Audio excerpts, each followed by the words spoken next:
While you were sleeping, the world losing a rock icon. Legendary singer David Bowie has died. David Bowie only discovered that his cancer was terminal 3 months before he died.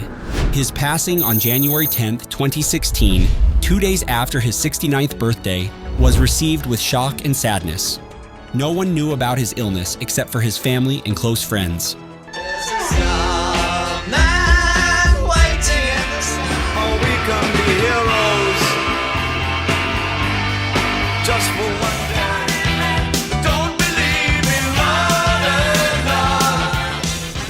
David was an iconic figure in music, a master of transformation who changed identities according to his inspirations.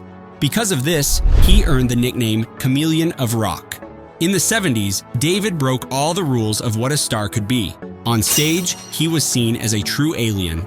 As Ziggy Stardust, he defied gender norms and explored sexuality in a way that few artists did at the time. Frequently asked about his sexuality, he responded enigmatically. In 1972, he declared himself gay. In 1976, he said he was bisexual, and in 1993, he described himself as a closeted heterosexual. Indeed, David was a very complex man, having grown up under the shadow of a mental illness that haunted his family and eventually took the life of his beloved brother. The combination of schizophrenia and cocaine addiction almost took him away prematurely, long before his fans were ready to say goodbye. His final years were marked by health issues that disrupted the peace he had finally found in his work and with his family. Now, let's explore the last days of David Bowie.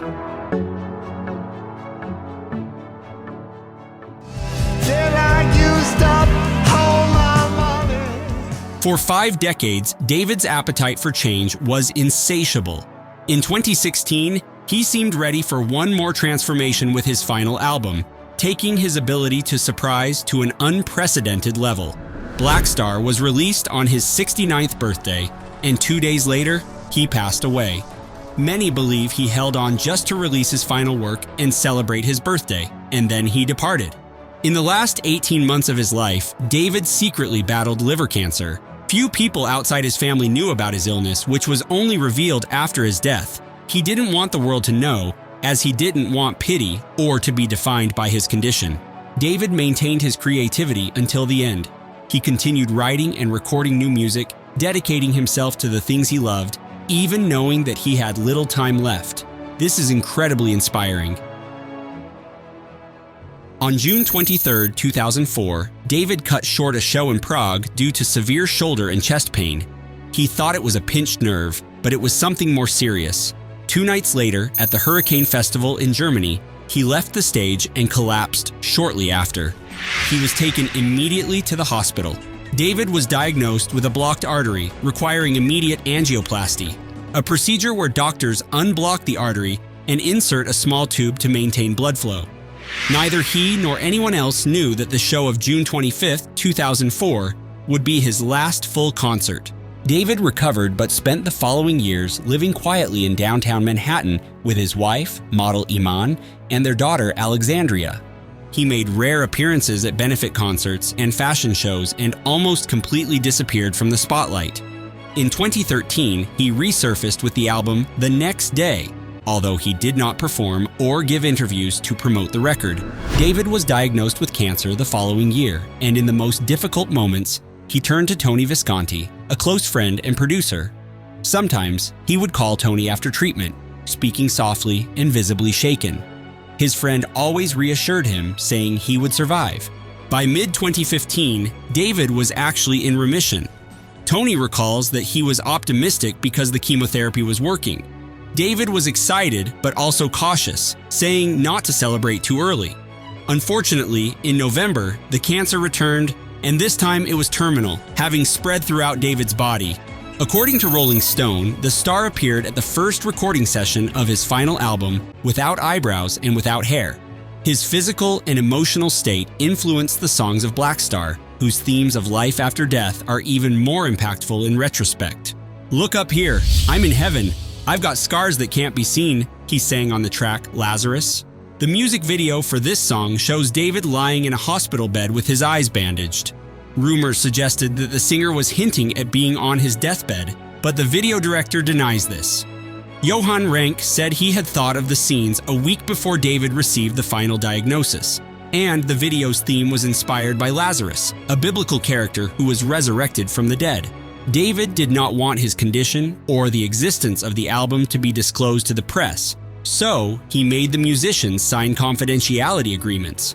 Guitarist Earl Slick, who had played with him since 1974, said this wasn't necessary due to the musicians' admiration for him as an artist and a person. The last public appearance of the rock chameleon was at the premiere of his play Lazarus in New York on December 7, 2015. He was deeply involved in the creation of this musical, providing the music and lyrics, while the script was written by the Irish playwright Enda Walsh. On opening night, he appeared on stage with a big smile on his face. His hair had grown back, but his appearance was still frail. Determined to continue creating, even while ill, he recorded demos of 5 new songs. Just a week before his death, he made a video call with Tony Visconti, saying he wanted to make one more album. His friend was moved and thought that David still had a few more months. On January 10, 2016, 2 days after his 69th birthday and the release of Blackstar, David Bowie died. With his passing, fans were left reflecting on his story and the legacy he left for future generations. David was born into a family marked by mental health problems. His mother, Peggy Jones, and her siblings grew up in a difficult environment under the strict upbringing of Margaret Burns, described as a cold and cruel mother. In addition to the oppressive family environment, the Nazi bombings in England during World War II exacerbated the mental problems in the family. Peggy's sisters, Nora and Vivian, began showing signs of schizophrenia early on, intensified by the trauma of the bombing nights in 1940. David's half-brother Terry also suffered from the illness. Born out of wedlock, he was handed over to his grandmother, Margaret, who was emotionally and physically abusive. His mental instability worsened over time. Even when he returned to live with his mother, her new husband, and David at the age of 9, the damage was already done. David had great affection for his brother, who, despite his struggles, managed to enlist in the Royal Air Force. After his military service, Terry spent more time with David, trying to regain some sense of normalcy. One night, the two attended a show in London. The volume of the music was too much for Terry, who had a schizophrenic vision, seeing the ground open up and fire emerging from it. He told his brother that these visions were frequent. Terry spent years in psychiatric hospitals, but unfortunately took his own life in 1986. The loss left a deep mark on David, influencing many of his songs. Tracks like All the Young Dudes and Jump They Say reflect Terry's memories and visions, as well as the profound bond between the two. In an attempt to escape the same mental illness that affected his family, David became involved with cocaine in the 70s. The drug was common in the music industry, and he used it to stay awake for long periods. Guitarist Carlos Alomar said that David used cocaine to stay alert, which didn't affect his creativity, but occasionally hindered his stage performances. Sometimes, he would forget the lyrics, and Carlos, who was also a backing singer, would sing his parts to help him get back on track. Cocaine use also plunged David into mental states similar to schizophrenia. He spent years trying to avoid what his grandmother called the family curse, but he ended up creating his own form of psychosis with cocaine and amphetamines. During the production of the film The Man Who Fell to Earth in 1976, David claimed to see demons from the future on someone's emotional battlefield. In the late 70s, after attempting to take his own life, he decided to rid himself of his addictions once and for all, and his struggle became public knowledge. He was very open about his recovery and often expressed regret for having used drugs. David left New York to seek help in Switzerland and spent time in a rehabilitation center. Later, he moved to Berlin to return to making music and continued to release a series of successful albums without substance use, showing the world that his talent did not depend on drugs. David transformed the tragedies of his family's mental illness into characters that gave voice to his unique vision, accompanied by innovative sounds. He challenged norms about sexual identity, leaving a profound mark on many generations. He also overcame a devastating drug addiction, finding peace in his life and in the creation of his art.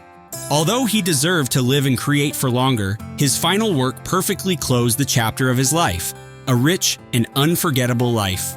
worthy of being celebrated and remembered forever. Are you a fan of David Bowie? Did you know his story? Leave your answer in the comments below. Your engagement is very important to our channel. Don't forget, give a thumb up and subscribe to our channel. Be part of our family. We love biographies.